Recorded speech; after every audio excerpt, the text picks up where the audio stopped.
먼저 원장님 말씀이 있으실 텐데요. 원장님께서 이렇게 저희들을 위해서 말씀해 주신다 그래서 굉장히 감사드리고요.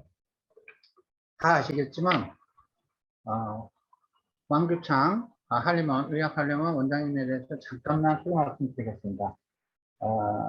79년도에 서울대학교 의과대학을 졸업하시고 거기서 신경외과를 계속 전공하시고요. 그 이후에 계속 서울대학교에 계시면서 서울대학교 학장님을 하시고, 그리고 현재는 국립암센터, 희귀암센터 뇌척수종양센터에 계십니다. 네, 우리 그 한림을 굉장히 잘 익혀주셔서 감사드리고, 특히 이번에 이렇게 진행되는 세미나를 굉장히 잘 진행해 주셔서, 지원해 주셔서 감사드립니다. 원장님께서 말씀해 주시면 감사하겠습니다. 네, 안녕하세요. 소개 감사드립니다. 잘 들리시나요? 네. 요번에 분과 세미나가, 분해 세미나가 이제 4번째로 알고 있는데요.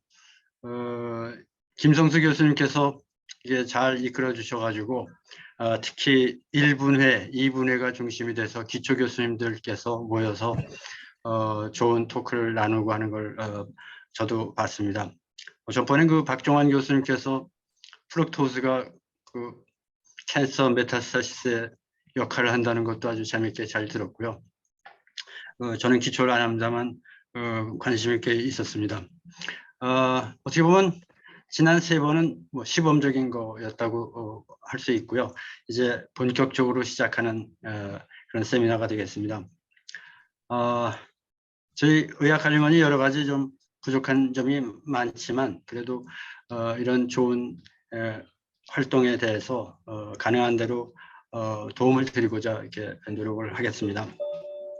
오늘 게다가 또 첫 연자로서 박상철 교수님께서 이렇게 참여해 주셔서 정말 감사합니다. 제가 평소 존경하는 선배님이시고요. 또 다 아시는 것처럼 우리나라 노인의학의 선구자이시기도 하고, 또 요새 이제 여러 가지 사회적인 여건이라든가 또 선생님의 학문적인 깊이, 또 원로로서의 위치, 아주 김성수 교수님께서 첫 연자로 잘 선정을 해주신 것 같습니다. 참여해 주셔서 거듭 감사드립니다. 지난 저보다 전 의학한림원 당시엔 회장이셨는데요. 정남식 회장님 때 이런 분회 세미나를 하셨어요. 매달 하루에 한 번, 매달 한 번 아침 7시에 서울의 프라자 호텔에서 이제 분회별로 이제 로테이션 하면서 초청 연설 모시고 이야기를 듣는 그런 시간을 했는데요. 그 당시에 이제 비대면 이런 기능이 없었고, 그래서 현장에 다 참여를 해야 하는데, 참여자가 굉장히 적었어요. 또 지방에 계신 분은 물리적으로 불가능했고요. 또 호텔에서 하다 보니까 비용도 만만치 않고, 그래서 결국은 2020년도에 코비드 19 팬데믹이 되면서 자연스럽게 중단이 된 상태입니다. 근데 다행히 이제 비대면 그런 회의가 좀 일상화되면서 이런 지방 교수님들도 쉽게 참여하실 수 있고, 또 아침 7시가 아니어도 되는 그런 장점이 있어가지고 여건이 많이 좋아진 것 같습니다. 거기에 김성수 교수님께서 시기적으로 잘 판단을 해주셔서 정말 감사하고요. 아마 이게 계기가 돼서 한림원의 다른 분과 분회에서도 좀 활동이 더 활발해지지 않을까 그런 기대를 하고 있습니다. 이 한림원에서 이제 정부를 상대로 의학 연구 기반 강화를 해달라는 그런 여러 가지 노력을 시작을 했고요. 또 거기에는 이제 기초의학 육성이라는 이슈도 있고 의사과학자 양성 몇 가지를 꾸준히 추진하려고 하고 있습니다. 홍성태 교수님께서 특별위원을 맡아서 이런 여러 가지를 좀 조직적으로 전략적으로 좀 진행을 하려고 하고 있습니다. 여러 선생님들께서도 관심을 갖고 좀 많이 지도해 주시기 바랍니다. 거듭 여러 선생님들께 감사드리고요. 김성수 교수님, 특히 박성철 교수님 감사드리고요. 참여하신 여러 선생님들 모두 건강하시고 이제 가을이 좀 아름다워질 것 같아요. 많이 즐기시기 바랍니다. 감사합니다. 네, 원장님 감사합니다. 그러면 박성철 교수님에 대해서 간단히 말씀드리겠습니다. 모두 아시겠지만, 네, 73년도에 서울대학교 의과대학을 졸업하시고, 네, 그 이후에 계속해서 서울대학교를 계시면서 너무나 많은 일을 하셨고요. 이름 바꿔야 되나? 그리고 뭐 저희 학회 성악 군사생물학회 그다음에 군사특수생물학 회장님도 여기 마시고 하여간 엄청난 일을 하셨습니다. 이력서가 너무 길어가지고 다 소개 말씀드릴 수가 없고 안 드려도 다 아실 거로 생각을 하고요. 그러면은 박성철 교수님께 세미나 진행을 부탁드리겠습니다. 선생님 진행해 주시죠. 예, 감사합니다. 특히 우리 왕기창 의학한림원 원장님 그리고 손대가지고 점점점 김성수 교수님 같이 불러줘서 감사합니다. 제가 초청을 받고 이게 무슨 강의를 할까 하다가 결국은 뭐 이제 저희는 이제 현역이 아니기 때문에 제가 쭉 했던 어떤 질문을 가지고 했는가, 특히 이제 노화연구를 어떻게 시작했는가 하는 말씀을 좀 드리도록 하겠습니다. 그래서 제목을 끝없는 질문 그러나 제한된 해답 이렇게 했습니다. 제 침 슬라이드는 이 캄캄한 바다를 헤어가는 그런 기분을 제가 표현을 했습니다. 노화연구가 이제 그렇게 시작이 됐습니다. 우선 그 백그라운드를 보면은 제가 1973년에 졸업해가지고 생화학교실에 들어가서 세 분 선생님을 뵀습니다. 이기년 교수님, 김수원 선생님, 또 최범석 교수님. 이기년 교수님한테는 제가 비교라는 것, 또 상대성이라는 걸 제가 배웠었고, 김수원 선생님한테는 제가 변화, 대사, 또 융합이라는 것을 배웠었고, 최범석 교수님은 그 영양학을 하셨기 때문에 실제 이 역학조사라든지 이런 공적 서비스라는 저는 이 세 분 선생님의 가르침이 제 평생에 어떤 큰 바탕이 됐다 이렇게 우선 말씀을 드리고 싶습니다. 이게 제가 제일 처음에 쓴 논문입니다. 제 석사학위 논문인데 이기년 교수님께서 이제 지도해 주셔가지고 각종 동물 조직에서 간하고 근육 조직 그리고 암 조직에서의 LD 자이소이산, RNA 다른 이니비터 이런 게 제 첫 번째 논문이었었죠. 자, 그래가지고 이제 소위 폭풍 노도의 시대가 시작이 됩니다. 이 군대도 다녀오고 쭉 하면서 여러 가지 이제 갈팡질팡하면서 제가 시작했던 것이 우리나라 식품의 돌연변이, 돌연변이 테스트를 셋업을 했고 에임스 테스트를 처음 저희가 도입해서 식품에 어디에가 돌연변이 물질이 많은가. 그때 우리 주 관심은 암이었기 때문에 그랬습니다. 그 다음에 이제 그 동물 모델, 그때 당시는 계속 약을 바르는 그런 모델이었는데. 이게 한번 발암물질을 집어넣어 가지고 암을 일으킬 수 있는 모델을 찾자. 그래서 그 대표적인 것이 이제 이 브레스트 캔서 모델이 있죠. DMB하고 NMU 유도하는 이것을 국내에 저희들이 셋업을 했었고 그 과정에서 스테로이드 리셉터 우리나라 최초로 이제 이 에스트로겐 프로제스테론 리셉터를 셋업해서 이제 측정을 했었고 이거 하면서 제가 이제 오간 스페시픽, 에이지 스페시픽 이런 개념을 이제 생각하게 됩니다. 왜 어떤 카시노를 쓸 때 특정 조직에만 암이 생기느냐, 그 다음에 발암물질 쓸 때 특정 연령에만 생기느냐 하는 것이 이제 저한테는 큰 이제 숙제였습니다. 그게 이제 나중에 저한테 노화를 연구하는 큰 이제 계기가 됩니다. 그래서 이제 저희들 그 스테로이드 호르몬 리셉터를 국내에서 처음 저희들이 셋업을 해서 여러 가지 이제 논문을 발표를 했었고, 그 다음에 이제 제가 이 노화 연구를 하는 결정적인 그런 관심을 갖게 된 것은 미국 NIH에 얼슈타트만 박사랩에 제가 이제 포닥으로 갔을 때, 거기서 제가 이소호 선생님과 일할 때는 저는 이제 소위 글루타민 신테테이저라는 엔자임의 캐스케이드를 일했는데 그 랩이 마침 그 프로테인 옥시데이션을 우리나라에 이제 세계 최초로 이제 시작을 한 그런 랩이었기 때문에 이 노화 연구를 어떻게 하는가를 거기서 제가 이제 본격적으로 구경하고 또 거기서 사람들과 토론하고 그런 계기를 돼서 나중에 제가 노화 연구 들어가는데 굉장히 큰 중요한 전기가 이때 이미 만들어졌다고 보겠습니다. 뭐 젊었을 때 모습이죠.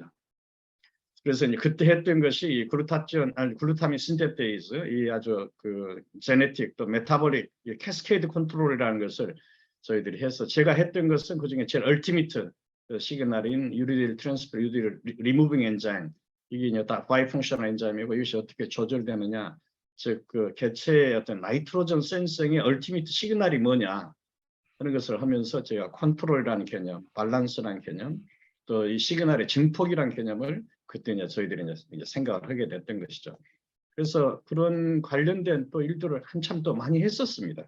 그 중에서 이제 가장 그 얼티미트한 이 나이트로젠 시그널의 핵심이 이제 UTUR, 이 글룬D라는 유전자인데 이것이 우리가 그 유전자를 분리해서 시퀀싱을 해가지고 그다음에 트랜스크립션 컨트롤하는 걸 쭉 해서 보니까 그게 이제 나이트로젠 디펜던트한 이건 완전히 하우스키핑이다 하는 것을 저희들이 이제 발표함으로써 요 글루타민 신테이즈 캐스케이드가 매듭 짓는 그런 이제 계기가 되었습니다.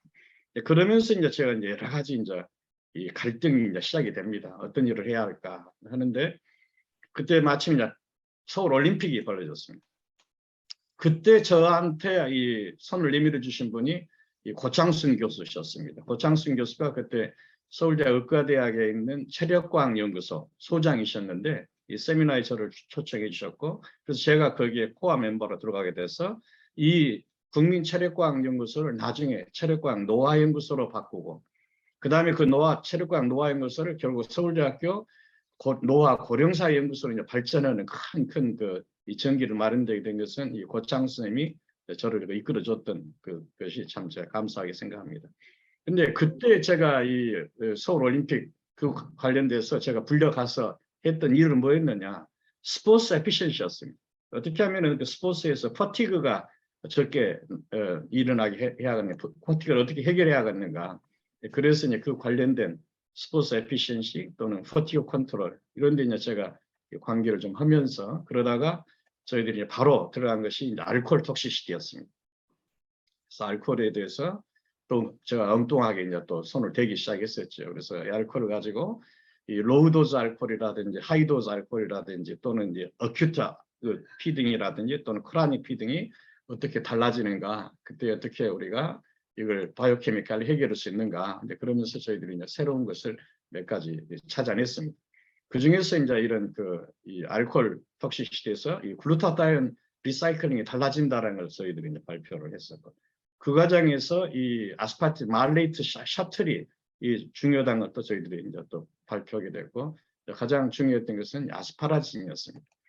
즉 아스파라진이 아세탈데히드하고 바로 이제 킬레이션을 해버린다는 것을 저희들이 찾아냈습니다. 그래서 이게 이 아스파라진이 알데하이드를 킬레이션 해가지고 디톡시파이 한다는 것을 발표해서 저희들이 이제 국제학회 여기 발표로 되고 이제 그렇게 했었죠.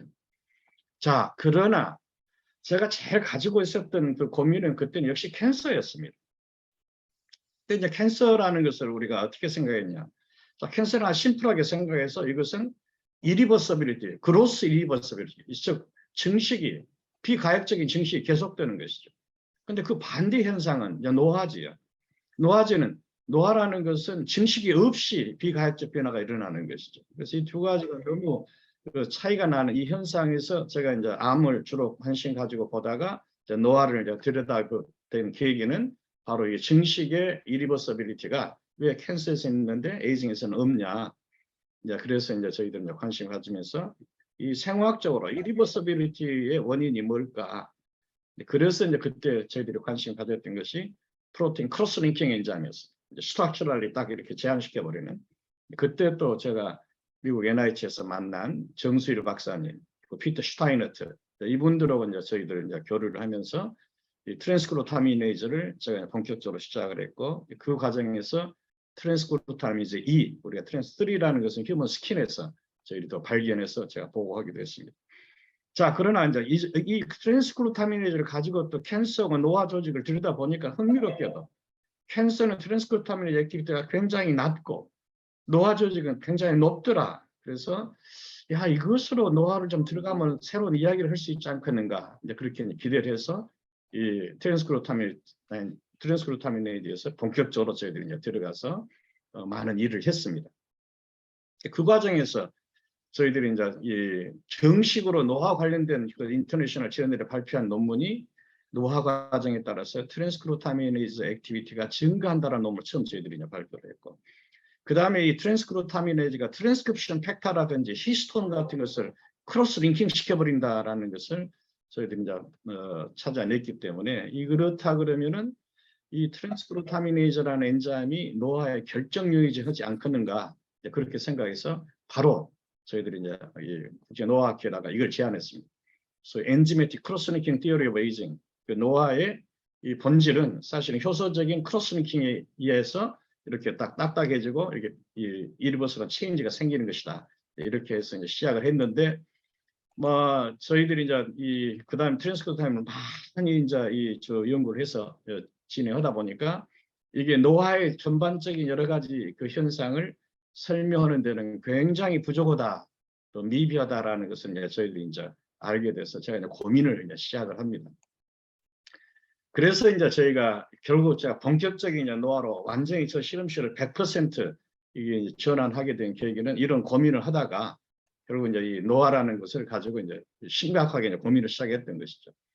자, 그런데 기본적으로 노화라는 것은 사람들이 어떻게 생각하고 있느냐? 이 과학을 하는 사람들은, 학문을 하는 사람들은 그것이 원인이냐 결과냐 이걸 가지고 지금 따지는 것이죠.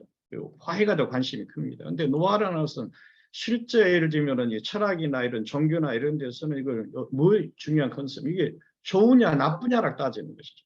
이게 좋으냐 나쁘냐. 이렇게 이제 그 노화가 바로 그런 데 아주 핵심 어떤 키워드가 되어 있고. 그러나 실제 일반 사회에서는 이것이 정말 그 이 노화라는 것이 복지냐 아니냐. 이게 또 이제 큰 이제 문제가 되는 것이죠. 그래서 이 노화를 바라보는 시각이 너무 다양하고 또 인간이 노화를 그 극복해서 장수를 추구하는 욕망이 너무 크기 때문에 자 이것을 어떤 식으로 어프로치를 본격적으로 할까 이제 고민을 제가 이제 시작을 했습니다. 그런데 그때까지 이 노화 학설 엄청나게 많았습니다. 노화 학설이 한 300가지 이상 공식적으로. 그러고 이제 소위 홀마크스 오브 에이지라는 것이 뭐 여러 가지 이제 알려져 있었습니다. 그런데 이제 이런 것을 전부 다 이 통합적인 설명을 할 수 있는 이론은 하나도 없고 전부 다 단편적인 어떤 현상만 설명하는 것이죠. 그래서 이제 그동안에 나왔던 모든 노화 학설들을 우리가 어떻게 정의하느냐. 어스펙트 테오리 오브 에이징이라고 표현합니다. 즉 노화의 단편만 이렇게 설명하는 그런 학설이다. 즉 유니버설한 그런 테오리는 아직 없다. 근데 이 노화 연구를 하는 사람들 가장 큰 숙제는 항상 이것입니다.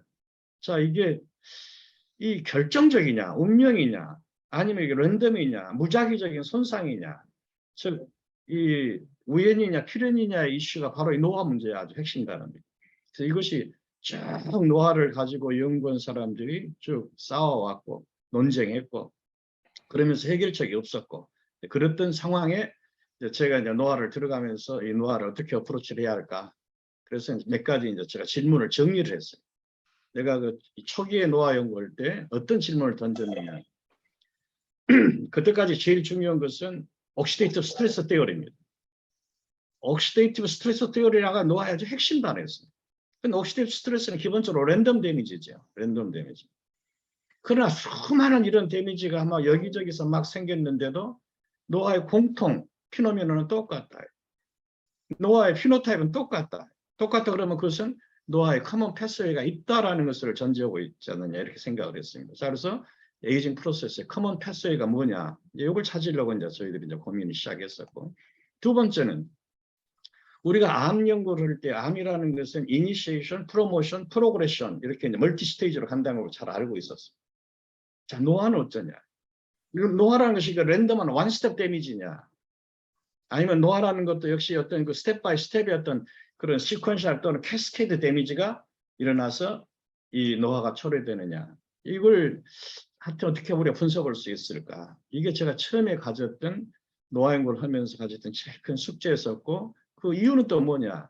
만약에 이게 멀티 스텝이라면은 중간중간 단계 스페셜 스테이지에 우리가 인터벤션이 가능해서 노화를 억제할 수 있지 않겠느냐. 하는 것을 저희들이 이제 기대할 수가 있었던 것이죠. 또 하나는 뭐냐. 만약에 이게 랜덤 데미지라면 랜덤 데미지는 이것은 여하튼 간에 우리가 이런 이리버스벌 체인지를 우리가 블록시킬 수 있는 그런 방법도 결국 찾아낼 수 있지 않겠는가 하는 그런 희망을 저희가 이제 가지면서 아주 고민을 많이 시작했습니다. 자, 어떻게 어프로치를 해야 할까? 기존의 방법은 좀 다른 어프로치를 해야겠다고 아주 결심하고 제가 노화의 가장 중요한 핵심 본질은 뭐냐? 제가 딱 정리를 했습니다. 노화의 다른 것은 다 잊어버리고 내가 실험실에서 타겟해야 할 것은 딱 우리 심플리파이어자. 그래서 제일 처음에 시작한 것이 왜 증식을 못하느냐. 즉 증식 반응을 왜 늙은 세포라는 노화된 세포들은 증식 반응을 하지 못하느냐. 이게 하나의 포커스죠. 또 하나는 이 늙어지면 왜 스트레스나 리스폰스가 줄어드느냐. 우리가 늙어지면 반응이 다 느려진다고 잘 알고 있지 않습니까? 자, 늙어지면은 외부 자극에 대한 반응이 늦어지는 이유가 뭐냐. 이것에만 집중하자. 아니, 그렇게 이제 제가 실험실에 방향을 이제 설정하고 이제 들어가기를 시작을 했습니다. 자, 그래서 우선 첫 번째 질문. 왜 늙어지면은 그로스를 못 하느냐. 이것이 아주 굉장히 그때 저희 90년대 후반이었죠. 90년대 후반에 학교에서도 굉장히 큰 숙제였습니다. 그 중에서 제일 큰 숙제가 뭐였느냐? 이 늙어지면은 그로스 팩터가 줄어든다. 또는 아니다. 늙어지면 리셉터가 줄어든다. 아니다. 하고 또 그다음에 인터랙션, 애피니티가 줄어든다. 뭐 별 이야기가 다 나왔던 시절이었습니다. 그때 제가 이 스크리닝 하다가 찾아낸 것이 늙어지니까 캐비올린이 증가하더라. 캐비올린이 늙어지면 업레귤레이션이 되더라. 그럼 이 캐비올린이라는 것은 뭐냐? 이 캐비올린에 만나서 캐비올리 디펜던트 리셉터 미디에이트 엔도사이토시스를 하는데 이 캐비올리가 많아지면은 그로스 시그널들이 그로스 리셉터가 전부 다 여기 얽혀 있으니까 여기서 차단이 되더라 하는 것을 저희들이 이제 찾아냈던 것이죠. 그래서 우리가 최초로 리셉터 미디에이트 엔도사이토시스가 늙어지니까 블록되더라 하는 것을 저희들이 처음에 이제 발표를 하면서 소위 캐비올린과 노화에 관련된 이야기를 많이 저희들이 이야기를 시작을 했습니다.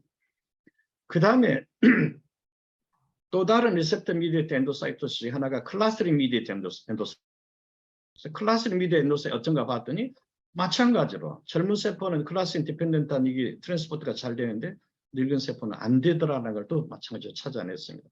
그래서 이런 클라스터링 미디에이트 엔도사이토시스는 가장 큰 이 문제가 NP-파이신이라는 것이 늙어지니까 발현이 줄어들더라는 것을 저희들은 찾아내서 캐비올린 경우도 그러고 NP-파이신의 경우도 그러고 캐비올린에서 넉다운 시킨다든지 NP-파이신에서는 이것을 또 넣어준다든지 그러면 노화 현상이 회복이 된다라는 것을 저희들이 아주 아울러서 또 발표를 하기 시작을 했습니다.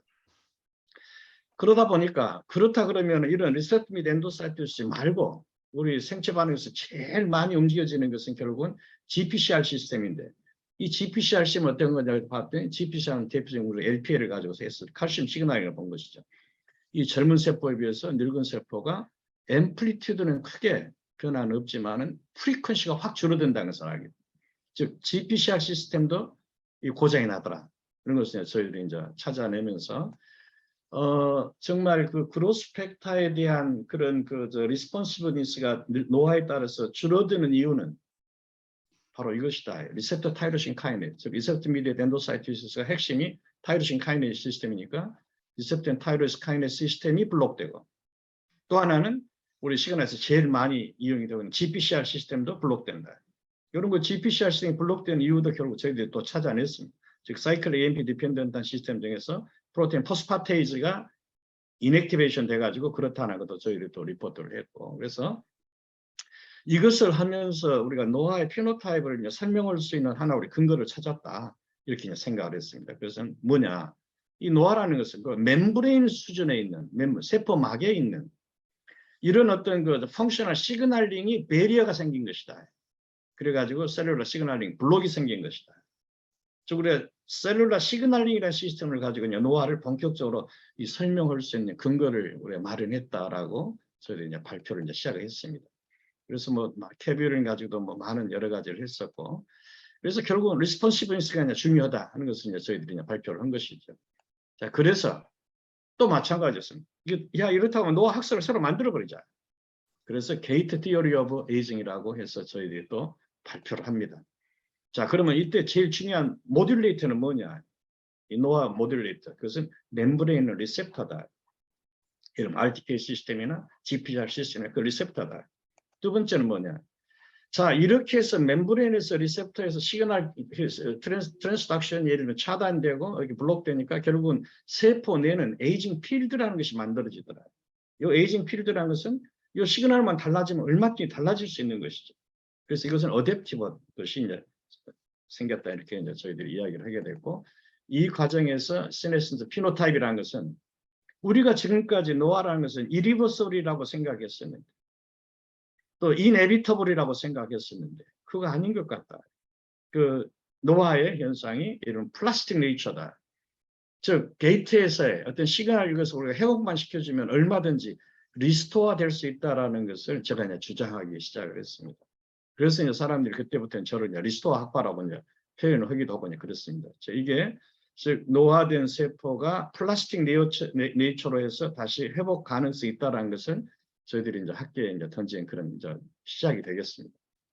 그래서 노화라는 것은 디터미니스틱한 것이 아니고 리스폰시브한 것이다.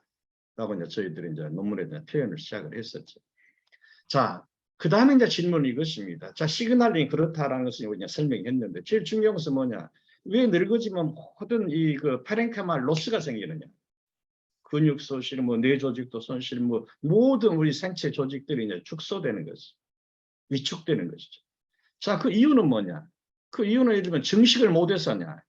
아니면 세포 사멸이 증가해서냐? 질문 딱 두 가지 이제 우리 답을 할 수가 있어요. 자, 그런데 증식을 못한다는 것은 이미 이제 우리가 노화 세포에서 우리가 설명을 했었죠.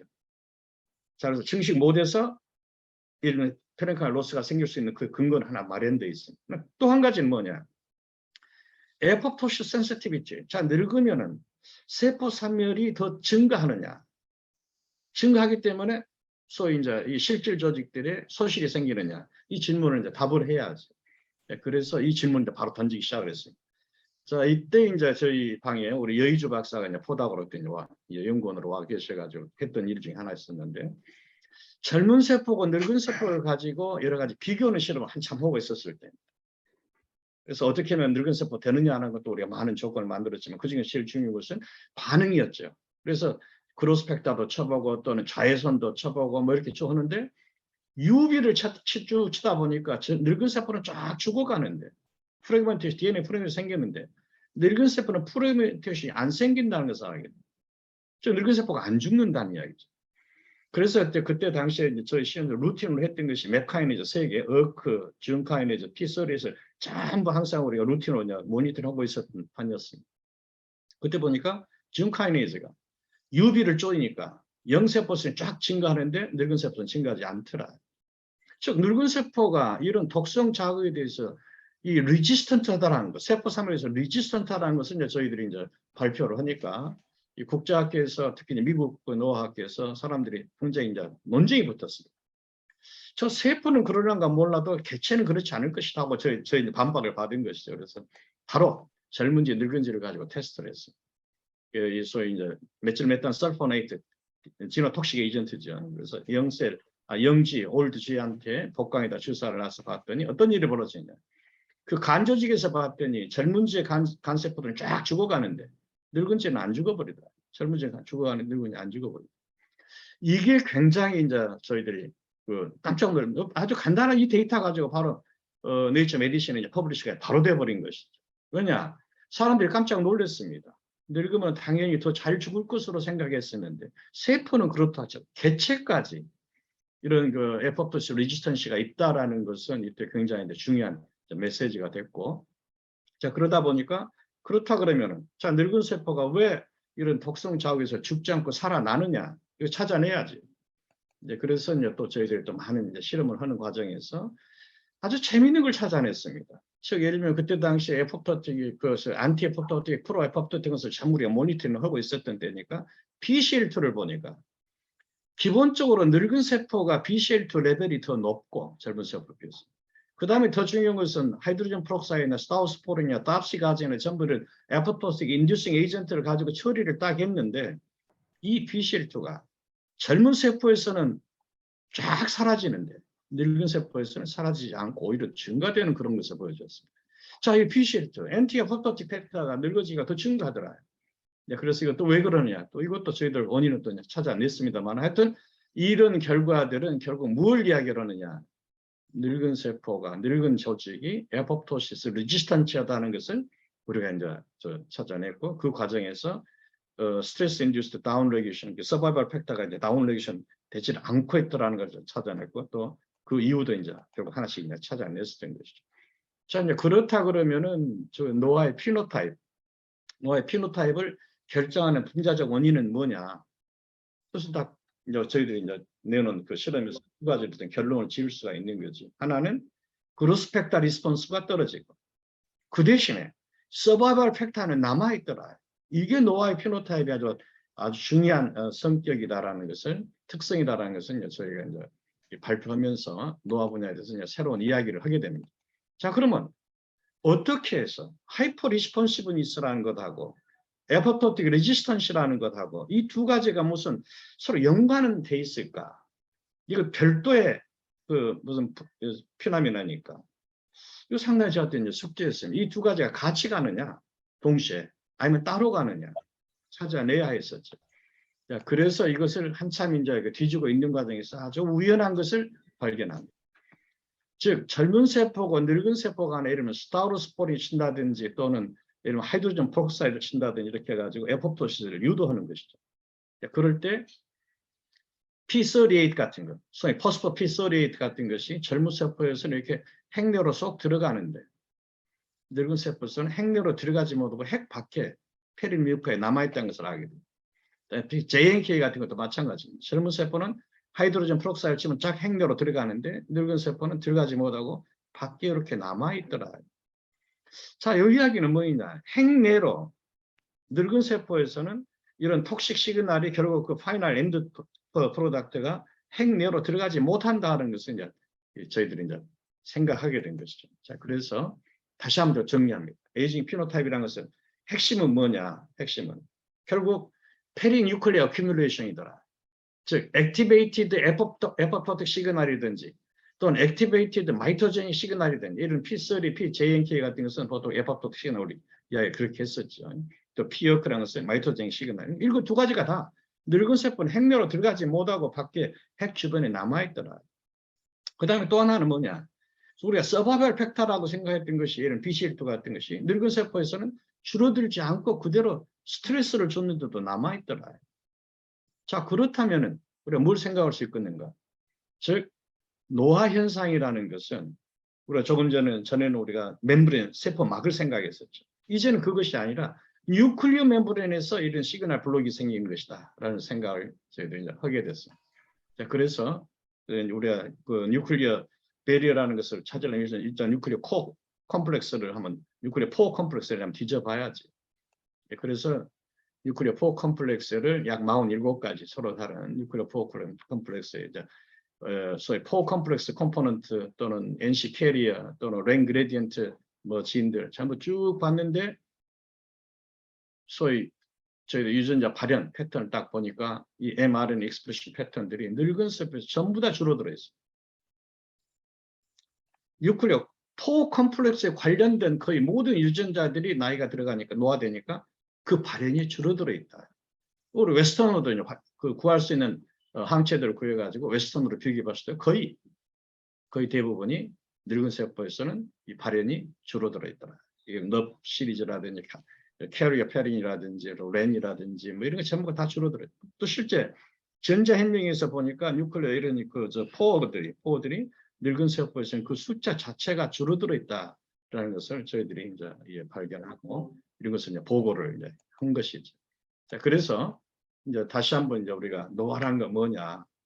그럼 노화라는 것의 본질은 시그널링 베리어다라고 이제 저희들이 생각을 한 것이죠. 기존의 이제 학설하고 전혀 다른 입장에서 즉 멤브레인 베리어. 아까 말씀드렸던 처음 말씀 리셉터 미드 엔도사이토스 같은 그런 멤브레인 베리어. 또 뉴클리어 베리어. 저 뉴클리어 사이토플라즈믹 시그널 트래피킹이 컷다운되는 중단되는 그런 뉴클리어 베리어. 즉 멤브레인 레벨 또 뉴클리어 멤브레인 레벨에서 다 베리어가 형성되더라. 그래서 이 노화 현상이 바로 본질이 이것이다. 그래가지고 저희가 새로운 또 노화 학설을 또 제안을 합니다. 즉 뉴클리어 베리어 하이포테시스 오브 에이징. 자, 다시 써말하자면은 젊은 세포는 그로스 팩터 시그널링이 결국은 이 쭉 핵내까지 쑥 잘 들어가고 반대로 또 에포토틱 스트레스 시그널도 또 잘 들어가고 그러니까 젊은 세포는 증식도 잘하고 또 세포 사멸도 잘 일어나고 늙은 세포는 그로스 팩터 시그널이 일단 멤브레인에서 차단되기도 하고 또 에포프톡 시그널도 마찬가지 또 뉴클리어 레벨에서 또 차단이 되고 그러니까 그로스 팩터도 들어가지 못하고 에포프톡 시그널도 들어가지 못하고 그러니까 늙은 세포는 증식도 못하고 반대로 죽지도 않더라. 자, 이런 이제 그 개념이라는 것을 저희 이제 노화에서 이제 새로운 그런 입장을 이제 저희들이 이제 발표를 하게 됐고 이것이 저희들이 노화라는 것을 이제 달리 해석했던 즉 노화라는 것은 죽음의 길이 아니고 노화라는 것은 살아남기 위한 길인데 그 중에서 그 노화라는 것은 그 대신에 증식이라는 것을 트레이드오프한 것이다. 포기한 것이다. 이렇게 저희들이 설명을 시작했어요. 자, 그러면 이제 중요한 것은 이제 그것이죠. 이 뉴클리어 베리어, 이 펑셔널 뉴클리어 베리어는 어떻게 작동하느냐. 그러면 뭐 저희도 뭐 제일 먼저 시작해 당연히 이 트랜스크립셔널 컨트롤을 한번 비교를 해야지. 자, 이 관련된 트랜스크립셔널 컨트롤을 전부 한번 찾아보자. 그래서 이제 저희들은 지금은 뭐 여러 가지 컴퓨터 시스템이 잘 돼 있었는데 그때만 해도 우리가 그런 것이 없어요. 전부 매뉴얼로 전부 체크를 했어요. 소위 퓨테이티브 트랜스크립셔널 팩터, 소위 그 뉴클리어 포 컴플렉스에 관련된 47개 진 앞에 있는 약 2kbase 이내에 있는 모든 그 트랜스크립셔널 퓨테이티브 그 사이트들 전부 다 찾아냈더니 엉뚱하게도 SPR이 절대적으로 압도적으로 이게 많은 것을 봐요. SPR, CBP, 옥투안 이런 것이 차례로 이렇게 있다는 것을 저희들이 이제 알게 된 것이죠. 그래서 확인합니다. 확인하는 과정에서 보니까 우선 이 그 웨스턴 블라드에서 늙은 세포에서는 뭐 SPR, CBP, 옥투 다 발행이 줄어들더라 한 것도 이제 저희들이 이제 알게 되고 자 그렇다 그러면 SPR을 넉다운 시켜버린 것이죠. 자 SPR을 딱 패시지가면서 쭉 보니까 줄어들어 있고 늙은 세포에서 그 다음에 이것을 넉다운 시키니까 세포가 노화가 생기고 그래서 여러 가지 관련된 SPR을 넉다운 시키니까 예를 들면 뉴클리어 포에 관련된 진들도 줄어들고 증식 인자도 줄어들고 그 대신에 노화 인자들은 다 증가하고 하는 것을 이제 저희들이 이제 발표를 하게 되죠. 그 대신에 여기다가 이제 이런 늙은 세포에다가 SPR을 집어 넣어준다든지 그렇게 됐을 때 또 넉다운 시켰다든지 이렇게 했을 때 결국은 이 관련된 이 뉴클리어 포 컴플렉스 관련된 유전자들이 전부 다 줄어들고 증가하고 이것이 SPR에서 컨트롤 된다라는 것을 저희들이 이제 발표해서 SPR이라는 것이 아주 중요한 그런 뉴클리어 포 컴플렉스를 형성하는 데 중요한 유전자다 하는 것을 저희들이 발표를 했습니다. 근데 중요한 것은 SPR이라는 것은 기본적으로 이것은 기본적으로 스테이셔너리하게 발현되는 기기죠. 이 프로테인 레벨이 달라지는 것이죠. 그래서 이제 이것을 어떻게 이것을 이 SPR이 줄어들어 있느냐, 줄어들게 되느냐 이런 것을 이제 또 찾아내야지. 그래서 이제 저희들이 이 뉴클리어 베리어가 유지되려 그러면 스트레스가 지속적으로 계속돼야 한다는 것을 이제 생각을 하게 되고 그 과정에서 SPR이라는 것을 디그레데이션을 결정할 수 있는 가장 중요한 팩터는 무엇인가? 이제 할 때 이제 이것을 했던 친구가 지금 이제 건대 우리 김성영 교수가 했는데 이 친구가 예를 들면 그때만 해도 SPR이라는 것은 옥시데이션 또는 포스포릴레이션 뭐 이런 게 잘 알려져 있었습니다.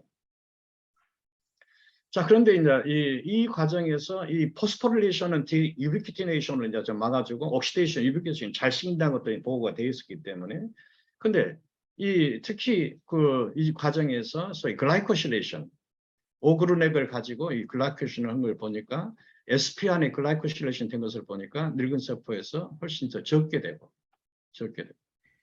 또 오글루넥도 훨씬 더 적게 되고 한 것을 이제 저희들이 이제 알게 돼서 소위 이런 하이 에너지 글라이코실레이션 시스템이 또 이것을 SPR을 스테빌라이즈 시키는 데 중요한 팩터다 하는 것을 저희들이 이제 알게 됐습니다.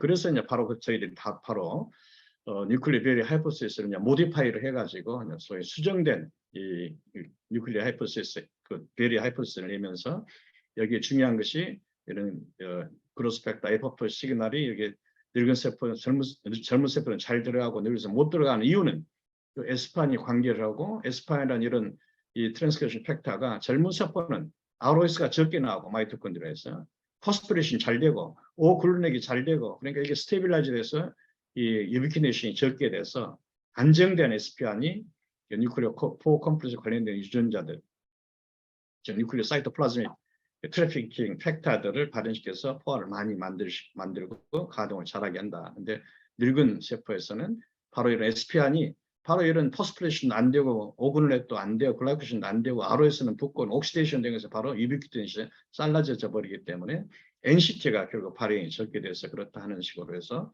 저희들이 이 개념을 조금 더 보완을 했습니다. 자, 그 다음에 이제 했다면 이제 그 다음에는 뭘 했느냐? 자, 그렇다 그러면 뉴클리어 배려가 정말로 이 관계되는 양인을 찾아내야죠.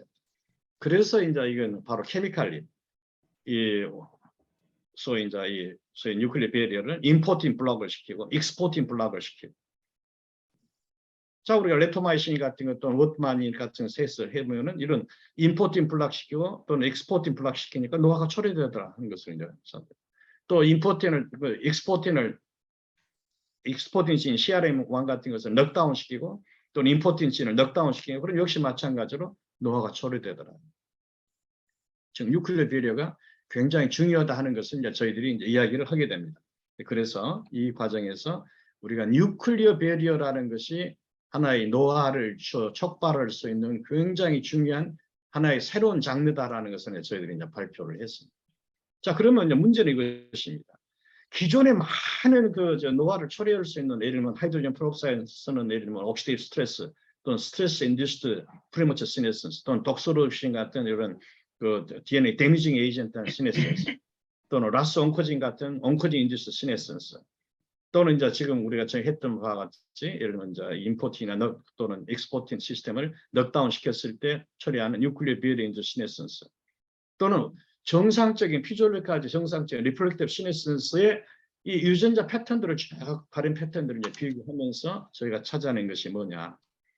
자, 이런 다른 이 소위 옥시데이티브 스트레스, 독소르진 인듀스, 라스 온것이 인듀스 하는 것하고 소위 리플렉티브 시네센스 한 것하고는 큰 차이가 있다. 이런 이제 발현. 그런데 이런 그 뉴클리어 배리어 인듀스 시네센스 한 것하고는 유전자 패턴이 거의 비슷하다. 자, 그래서 소위 피지올로지컬 소위 리플렉티브 시네센스라는 개념과 제일 가까운 것이 뉴클리어 배리어 인듀스 시네센스다 하는 것을 이제 저희들이 이제 이야기를 시작한 것이죠. 그래서 우리가 기존의 어떤 다른 방법에 의해서 무슨 노화와 관련된 것을 무슨 스크리닝하고 하는 것은 이 문제가 많다. 실제 적용 오히려 이 방법을 쓰는 것이 훨씬 더 효율적일 것이다 하는 것을 또 저희들이 또 제안을 하고 그랬었습니다. 자, 이래서 우리가 뉴클리어 배리어 인듀스 시네센스라는 새로운 장르를 저희들이 리포트를 했고 이것이 셀룰라 시네센스의 새로운 모달리티다 이렇게 이제 이야기를 했습니다. 그래서 이것은 기존의 리플렉티브 시네센스 또는 스트레스 인듀스 프리머처 시네센스 또는 온코딩 인듀스 시네센스 이런 것하고는 다른 뉴클리어 배리어 시네센스 배리어 인듀스 시네센스는 이제 새로운 장르다 이런 것을 저희들이 이제 발표를 했습니다. 자, 그런데 자 그렇다 그러면은 프로캐리어트라는 뉴클리어스가 없는 거죠. 자, 그래서 프로토캐리어트는 뭐냐? 노화가 없습니다. 그리고 오피셜리 인정할 수 있는 그런 노화 패턴이 나오질 않은 거죠. 유카리오트, 즉 이스트에서부터 노화가 시작이 되는 것이다 하는 것을 우리가 이제 설명을 할 수가 있는 것이고, 또 이 유카리오트가 노화가 생기는 그 결정 요인은 바로 이 뉴클리어 배리어가 형성되기 때문이다. 어떻게 해서 형성이 되느냐? 그러니까 여러 가지 이제 컨티뉴 스트레스가 이제 필요하다는 것을 조금 우리가 말씀을 이제 드렸었죠. 자, 이런 연구를 하면서 제가 이제 노화에서 가졌던 제일 큰 관심은 뭐냐? 리스폰시브니였어요. 자, 늙어지면 왜 리스폰스, 메타보릭 리스폰스, 스트레스 리스폰스, 마이토징 리스폰스가 어떻게 달라지느냐? 그것을 조절할 수는 없느냐? 그 다음에 이런 걸 하다 보니까 결국은 이런 그 세포와 매트릭스와 또는 개체와 환경과의 이런 인터랙션, 릴레이션, 인터랙션 모드라는 것을 우리가 노화에서의 컨셉을 집어넣어야겠다라는 것을 저희들이 생각하면서 그런 일들을 좀 또 그 다음 단계에서 많이 또 시작을 했고, 이런 것이 우리 노화에서 하나의 중요한 컨셉트다 하는 걸 주장을 했습니다. 그래서 제가 이제 노화 연구를 시작해서 제일 처음에 주장했던 것이 엔지매틱 크로스링킹 티어리 오브 에이징, 또 2002년도에는 게이트 티어리 오브 에이징, 또는 리스토어 프린시플, 캐비온이라는 앰피파이싱이나 이런 것을 넉다운 시킨다, 주입시킴으로써 노화 세포라는 것이 플라스틱하게 리스토어 된다는 것을 제안했던 것이고, 그 다음에 뉴클리어 배리어 하이포테시스 오브 에이징을 또 주장을 했었고, 그 다음에 이것이 결국은 트레이드 오프 스트라티지다. 소위 이 정식을 포기해서 그 대신 생존을 택한 그런 그 혈식이 노화다 하는 것을 또 저희들이 이야기를 했었고, 뭐 이렇게 쭉 해서 저희들은 이제 그 노화 연구를 하면서 뭐 그냥 이 학설들을 막 저희들이 이제 과감하게 이제 던지기 시작을 했습니다. 자, 그런데 이런 연구를 하면서 제가 가졌던 큰 숙제는 뭐였더냐? 내가 지금까지 노화 연구를 좀 제대로 하고 있느냐? 이걸 이제 확인을 하는 것이죠. 그래서 리이벨루션 시작을 했습니다. 자, 바이올로지 오브 에이징 이걸 가지고 정말 휴먼 에이징 이슈를 내가 어떻게 들어갈 수가 있겠는가? 아주 우리 세포 수준에서 이런 그 간단한 동물에서 이야기를 그대로 적용시킬 수 있었겠던가? 쉽지가 않았었죠. 그래서 제가 이제 반성을 시작합니다. 마침 또 제가 서울대 의과대학의 체력과학 노화연구소, 그다음에 서울대학의 노화 고령사연구소 소장이 되기 때문에 제가 이제 팀들을 같이 일할 수 있는 그런 전기가 이제 마련이 돼서, 자, 그렇다면은 정말 휴먼 에이징에 관련된 바이올로지 에이징을 좀 더 발전시키자. 네, 그래서 저희가 이제 백세인 연구를 시작합니다. 자, 백세인 연구를 시작했던 제일 큰 이유 중에 하나는 뭐냐? 프레일티 이슈죠. 정말 삶의 파이널 스테이지 오브 라이프의 정말 컨디션이 뭐냐? 그다음에 더 중요한 것은 이 파이널 스테이지의 사람들이 정말 인디펜던시를 가질 수가 있느냐, 독립적인 디그니티를 가질 수가 있느냐, 삶의 질이 어떠느냐, 그런 것을 이제 던지기 시작해서 저희들이 이제 많은 일을 이제 시작을 했습니다. 그래서 뭐 서울에서 그 노화 정책관찰 연구를 우리나라 최초로 시작을 했었고, 그다음에 백세인 연구를 2000년도 시작하면서 전국 조사, 남성 장수, 여성 장수, 장수 벨트, 그다음에 우리나라 단명 지역이 있습니다. 단명 지역, 그다음에 최고령자, 그다음에 특수 장수 지역, 즉 소록도. 이 소록도 조사에서 저희가 아주 많은 것을 또 찾아냈습니다. 그다음에 장수 공동체 선언, 서울 지역 조사를 했었고, 그다음에 최근에는 제가 이제 전남대학으로 가서 그 20년 전의 자료와 비교는, 그래서 구곡순담 백세인 20년 동안의 변화를 또 조사를 해서 지금도 하고 있습니다. 그래서 이런 연구 결과에서 저희들이 많은 것을 찾아냈습니다. 우선 한국은의 이 장수 유전자라고 생각되는 HMLH1 브라코안이 제일 큰 관심을 가지고 있었고, 그 다음에 남성에서는 ALDH2, 그 다음에 또 뭐 여러 가지, 그다음에 서양에서 나온 아포, 이포, CETP는 우리한테 그렇게 유효하게 나오질 않았습니다. 그다음에 우리나라 여성 도미넌트다, 또 지리적으로 이 장수도가 크게 다르다, 또 컬처가 중요하다. 그다음에 한국 식단에서 이 발효식품이라는 것이 바이타민 B12를 공급하더라, 육식을 안 해도 보충이 되더라 하는 것을 저희들이 이제 이야기를 했었고, 그다음에 사회적 시스템이 굉장히 중요하다 찾았고, 그다음에 저희들이 한센인, 즉 나환자 소록도 조사에서 그분들이 장복하는 DDS가 수명 연장이 있다는 것을 저희들 세계 최초로 또 발표를 하게 됐었습니다. 그래서 장수라는 것은 이제 집짓기다, 여러 가지가 다 어우러져야 장수가 이루어질 수 있다는 것을 이제 제가 제안해서 장수 집짓기 모델을 또 제가 이제 발표를 했습니다. 자, 그러나 이런 많은 연구에서 우리가 지금 바이올로지 오브 에이징과 휴먼 론제비티를 하다 보니까 너무나 지금까지 우리 연구들이 소위 디퍼런셜한 미분적인 연구를 한다. 그리고 어넬러지, 자꾸 여기서 익스트라폴레이션 하려고만 했었다. 그 다음에 우리들이 그 생물학적인 것에 많은 관심을 가지고 있지만 생물학에서 살아가는 과정에서 얽혀지는 환경과 사회와 이런 관계에 대한 것을 우리가 너무 등한시하지 않느냐, 전혀 그런 것을 한번 반성을 해봅니다. 그래서 이런 그 미싱 링크를 연결시키는 그런 노력도 앞으로는 해야 하지 않겠느냐, 그런 생각을 하고 있습니다.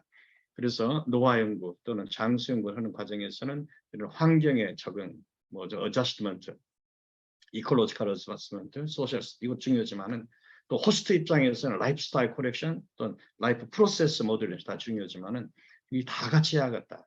토탈 어프로치를 할 수 있는 그런 공간도 있어야겠고 그런 팀도 만들어져야 한다는 것을 말씀드리겠습니다.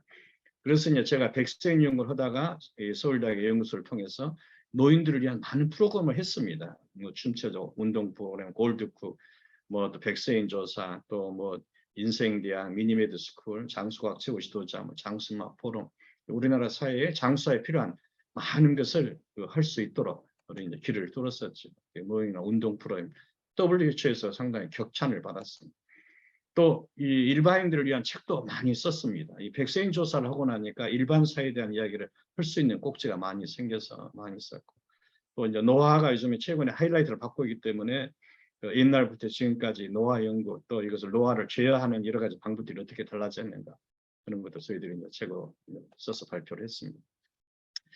제가 뭐 좀 그렇습니다만 이제 그동안에 쓴 논문 한 393편이 됩니다. 근데 이제 제가 여기서 말씀드리고 싶은 제가 서울대학을 떠난 지 한 10년, 저울대학 떠나고 나서 쓴 논문이 한 60편 되고 있습니다. 저서도 한 45편, 국가정책보고서도 한 9편, 여중에서 45편에서 12편이 단독 저서본이 그랬었죠.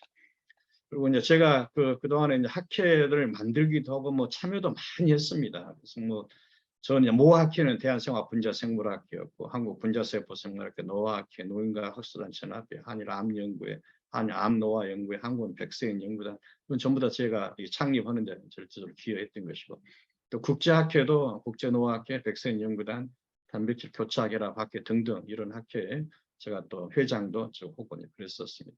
뭐 저는 이제 이런 걸 보면서 제가 오늘 마침 이런 기회가 되기 때문에 우리 후배 우리 의학한림원 멤버들한테 권하고 싶은 것 이런 국제적인 미팅에 아주 액티브리 참여하시길 바랍니다. 그리고 국제적인 친구들을 딱 만들어놔야 합니다. 그 친구들이 결국 다 끌어주는 것입니다. 그 다음에 이제 항상 그 질문에 대해서는 프레시한 질문을 망설이지 말고 계속 하시기를 바라겠습니다.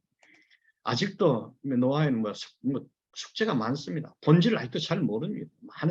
왜냐하면 많은 이야기가 어스펙트 테오리가 지금 그치고 있습니다. 그 다음에 또 중요한 것은 뭐냐. 이 노화 연구에서 결정적으로 우리가 앞으로 가야 할 것은 지인과 인바이러먼트 인터랙션입니다. 이 인터랙션을 설명하지 못하면 결국 우리 이 생명 현상의 가장 중요한 그 노화라는 문제를 설명할 수 없지 않느냐. 이것은 앞으로 가야 할 길이다. 이렇게 저는 보고 있습니다. 자, 뭐 저도 열심히 이제 살아왔는데 저한테 누가 이렇게 질문하면 제가 뭐라고 답을 해야 하냐. 나는 뭐라고 답을 해야 하느냐. 그래서 이제 저는 뭐 그래도 사람들이 알아줄 수 있는 것은 그래도 이제 생화학을 전공해서 노화를 연구한 사람이다. 그래서 노화를 연구한 의과학자다. 뭐 이렇게 사람들이 저를 뭐 알아줬으면 하는 그런 마음이 간절합니다. 그리고 제가 그동안에 이게 성장하는 과정에서 저한테 결정적인 역할을 해주신 것이 우리 생화학의 새 선생님, 이기영 교수님, 김소원 선생님, 최범석 교수님. 그 다음에 제가 이제 노화 분야로 가는데 결정적인 길을 뚫게 만들어주신 분이 고창순 교수님이었습니다. 그래서 저희 네 분 선생님은 제가 이 학문적인 이 길을 만드는데 저한테는 절대적인 그런 은인이시다. 이렇게 말씀을 드리고 싶습니다. 뭐 저는 이런 말을 좋아합니다. Good practice, bene fac. What to do? 해야 할 것, bene fac. 잘해버려라. 우리 해야 할 거 잘해봐야 한다. 저는 그런 생각이고 또 중국의 아주 유명한 이 격은 이것입니다.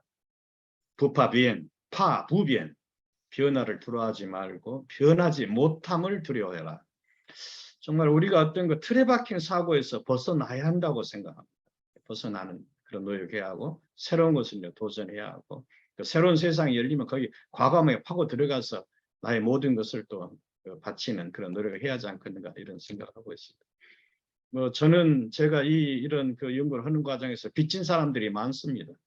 제 후배, 후학들 또 동료들 아주 너무 많은 사람들이 저와 같이 열심히 해줬기 때문에 그나마 이러한 결과들이 이루어지지 않았느냐 이렇게 생각이 됩니다. 마지막으로 제가 말씀드리고 싶은 것은 이 장작하신 말씀이죠. 우물 안의 개구리는 바다에 대해서 말하지 마라.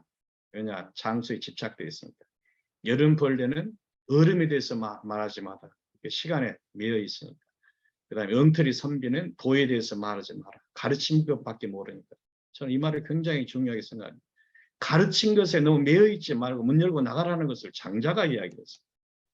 쇼펜하워, Everyone takes the limits of his vision for the limits of the world. 지가 보고 있는 것만 세상이라고 생각하는데 그러지 마라. 바로 이제 이런 점에서 우리 의과학을 하는 우리 후배 여러분들께서 정말 새로운 징기스칸이 되라. 저 지평선을 넘어가서 새로운 세상을 개척하는 징기스칸이 되기를 간절히 기원합니다. 이것으로 제 강의를 마치도록 하겠습니다. 여러분 시간 내주셔서 감사합니다. 네, 박선생 좋은 강의 감사드리고요. 저는 자유롭게 한 10분 정도 시간이 남아있으니까 자유롭게 질문해 주시고 답변해 주시면 감사하겠습니다. 네, 질문해 주시죠.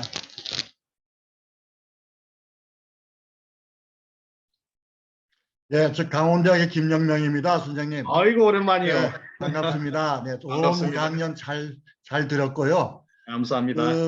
선생님은 정말 초기부터 지금까지 꿋꿋하게 한 분야를 연구해 주신 걸 보면은 저도 후학들이 많이 배워야 될 것 같습니다.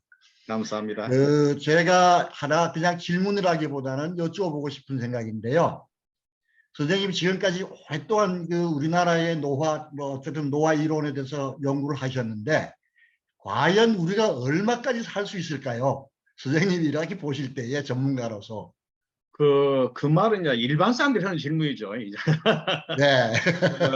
왜냐하면 우리 인간 그 역사를 보면은 300만 년 동안에 평균 수명을 30을 넘어본 것이 최근 300년밖에 되지 않습니다. 18세기, 19세기가 돼가지고 수명이 이제 50이 됐거든요. 20세기 말이 돼서 우리 수명이 80이 됐거든요. 자, 그럼 21세기 말이 되면 얼마가 될 것이냐가 아주 굉장히 큰 숙제입니다. 이 분야에서는. 근데 그 타임지지가 얼마 전에 특집을 냈는데 뭘 하겠느냐. 140을 산다 이렇게 표현해 놨습니다. 자, 그러면 21세기에 60살이 더 늘어난다는 이야기입니다. 자, 이 말이 사실이냐 아니냐 이것은 둘째고, 그러나 한 가지 분명한 것은 수명은 계속 증가하고 있다. 이것은 분명한 것이죠. 자, 그럼 수명이 증가하면은 정말 이 퀄리티 오브 라이프가 똑같이 증가해야 하는데, 이게 우리가 관심 가져야 할 것은 수명이 아니고 그 연장되는 그 상황에서 퀄리티 오브 라이프를 어떻게 하면은 최고의 조건으로 갈 수 있도록 도와주느냐. 그러면 수명은 하나의 이제 결과로 나온다. 그래서 우선 그 수명에 앞서서 삶의 질 개선이 우리 그걸 위해서 우리 의학자들이 열심히 노력해야지 않느냐, 그렇게 생각하고 있습니다. 네, 감사합니다. 하나 좀 더 정말 알고 싶고 여쭤보고 싶은 게 있는데요. 선생님이 지금 오늘 발표하신 전체적인 것을 보면은 세포의 큰 두 가지의 세계적으로 선생님에게 띄우리도 굉장히 중요하지만, 사실은 레플리케이티브 시네센스라는 세포 수준의 것과 또 스트레스 인듀스드 시네센스라는 게 두 가지를 이제 주로 많이 보고 있는데, 선생님이 혹시 보신 거는 제가 보면 어쩌면 스트레스 인듀스드 쪽이 아닌가라는 생각을 할 때에, 만약에 우리 내추럴리 어커링 되는 이 노화, 즉 레플리케이티브 시네센스에서 일어나는 그런 현상을 볼 때에 선생님이 보시는 시그널, 그다음에 이제 엔바이러먼트, 그로스 팩터 여러 가지가 있는데, 거기에서 텔로미어와의 상관성을 볼 때는 어떻게 선생님께서는 해석을 할 수 있는가요? 우리 김영명 교수는 옛날부터 질문을 많이 하듯이 오늘 또 딱 그냥 아주 그냥 날카로운 질문으로 그냥 답을 곤란하게 만드는군요. 자, 하여튼 우리가 스트레스 인듀스 시네센스하고 리플레이터 시네센스하고는 유전자 패턴이 아주 크게 다릅니다. 우리 옛날부터 알고 있는 거예요. 자, 근데 예를 들면 이제 스트레스 인듀스 시네센스에서는 텔로미어 사이즈 줄어듭니다. 그것도 잘 알고 있고. 그래서 그런데 제가 지금 이 리플레이터 시네센스 피지올로지컬 우리 시네센스는 오히려 이것은 베리어 인듀스드 시네센스일 것이다라고 이제 이야기를 하고 있죠. 그래서 이 베리어 인듀스드 시네센스가 되게 되면은 여기는 구체적인 말씀 안 했습니다만은, 예를 들면 이제 이 뉴클리어스하고 사이토플라즘하고 이런 프로티미스 데이터를 좀 비교를 해서 보니까 확 차이가 나는 거죠. 자, 그럼 이 프로테인들이나 또 메신저, 이제 RNA나 뭐다 패턴이 완전히 달라지면서 이런 것이 세포 내 모든 대사다 뭐다를 다 영향을 줄 것은 분명하겠죠. 자, 그럼 텔로미어에도 분명히 영향을 줄 수 있는 것이 있을 것이다. 이렇게 이제 보는 것이죠. 근데 저희 실험에서는 텔로미어를 이렇게 포커스해서 집중적으로 들여다보지를 아직 안 했습니다. 우리 김 교수가 할 수 있으면 좀 보면은 재밌으리라 봅니다. 예, 어쨌든 감사드립니다. 예. 네, 감사합니다. 쌤, 잘 들었습니다. 저 김재룡입니다. 아이고, 김재룡 교수. 예, 쌤, 안녕하십니까. 예. 쌤, 결국 이제 바이올로지 에이징에 대한 아주 쌤의 그 연구 결과도 굉장히 이제, 저도 참 감명을 많이 받았고요. 그리고 이제 이런 것들이 결국 이제 이렇게 하는 것들이 이러한 기전 연구를 통해서 결국 어떻게 하면은 이제 우리가 노화를 조절할 수 있을까? 그러니까 일단 세포 수준의 노화를 조절해서 결국 이것을 이제 뭐 개체 수준의 수명까지 조절할 수 있는 이런 방안까지 우리가 많이 생각하게 되는데, 교수님 생각하시기에 지금 이제 이러한 것들에 관해서 요즘은 이제 뭐 이 세포 노화도 다시 이제 역전시킬 수 있다, 다시 젊게 만들 수 있다는 이런 내용들도 많이 나오고, 그다음에 노화 세포를 타겟팅할 수 있는 여러 가지 약물들도 많이 나오는데, 교수님 생각한 이런 분야의 연구들이 이제 앞으로 좀 비전이 어느 정도 있을지, 과연 이런 연구를 통해서 과연 우리가 이제 노화를 확실하게 극복을 해서 이렇게 이 수명까지 늘리고 건강 수명도 늘릴 수 있을 건지, 이런 것들에 대한 교수님 어떤 비전 아니면 어떤 생각을 좀 듣고 싶습니다. 그 우리 김재룡 교수가 다 알면서 나한테 질문하는 것 같구만. 우선 이게 지금 해도 되는지 안 되는지 좀 고민이 자, 되네요. 우선 저는 20년 전부터 이러면 이제 이게 리스토어가 가능하다고 제가 주장하기 시작했거든요. 이제 20년 전에 제가 이제 국제학회 가서 이걸 떠들면 사람들이 굉장히 이거 네거티브하게 쳐다봤었습니다. 근데 지금은 이제 이 리스토어라는 것에 대해서 사람들이 거부감이 많이 줄어들었지 않습니까? 저는 그동안 실험실에서 이러면 여러 가지 이 시그널링 시스템들을 조절해 가지고 파셜리, 적어도 부분적으로라도 노화 그 패턴을 회복시킬 수 있다는 것을 계속 리포트를 해왔고, 다음에 예를 들면은 저희들이 뉴클리어 베리어 하이포테시스가 나오니까 뉴클리어 베리어 형성을 예를 들면 못하게 SPI라든지 이런 것을 잘 발현이 되게 이 디그레이션 안 되게 하게 되면 또 이런 노화 현상이 그것이 억제될 수 있다는 것을 저희들이 이제 부분적으로 발표를 했습니다. 이것이 100% 완벽하게 가냐? 그건 현재 잘 모릅니다. 그때까지는 저희들이 데이터를 못 냈는데, 최근에 내놓은 저희들 결과 중에 하나가 예를 들면 우리가 스몰 몰레큘을 가지고 마이토콘드리아 라이소점을 타겟팅 해가지고 이러면 노화를 회복시켰다는 것을 저희들이 발표를 했는데, 이걸 콤바인 시켜보니까 라이소점하고 미토콘드리아 회복시킨 것을 두 가지를 한꺼번에 타겟팅 딱 시켜버리니까 노화 회복이 훨씬 더 빨리 되더라. 그래서 그 중에서 특히 폭스MR이라든지 또 E2F1이라든지 즉 G1 어레스트 또 G2 어레스트의 핵심 이런 몰레큘들이 액티베이션 되더라는 것을 저희들이 이제 이번에 이제 리포트를 했죠. 그래서 그런 것들이 보면 저는 이제 리스토어가 가능하다고 항상 생각을 합니다. 그래서 이제 제가 이제 싫어하는 것이 뭐냐, 지금 노화를 쳐다보는 그 시각에서 예를 들면 소위 시놀리틱스, 늙은 세포를 죽여버리자. 그래가지고 예를 들면은 없애버려가지고 젊게 하자. 이게 이제 한 큰 흐름이죠. 또 하나는 이제 시노모픽스란 말을 이제 쓰고 형태를 바꿔가지고 한다는 말을 쓰는데, 저는 리버스 에이징이라는 이런 단어보다도 저는 리스토어가 얼마나 할 수 있느냐, 저는 이게 이제 중요하다고 보고 있고요. 그래서 저는 이제 리스토어가 가능하다는 그런 입장입니다. 그래서 이런 면에서는 좀 세포 수준도 그러고 개체 수준도 그러고 궁극적으로는 사람한테까지도 그런 것이 가능하지 않겠는가, 저는 이제 그런 기대를 하고 있습니다. 그 중에서 대표적인 것 중에 하나가 저희들이 예를 들면 여러 가지 약물을 가지고 효과를 보려면 독성이다 뭐다 사람까지 갈 수가 없고, 그것이 전 조직에 또 얼마나 가느냐 또 평가가 어려운데, 다행히 저희들이 이 나환자들 수명이 일반인들보다 약 3, 4년 더 길고, 그 다음에 그분들이 훨씬 건강 상태가 좋고, 그래서 하다가 그분들이 이제 상용하고 있는 DDS, 뎁선이라는 것이 결국 이제 이 수명 연장한다는 것을 C-엘레강스에서 발표를 했고,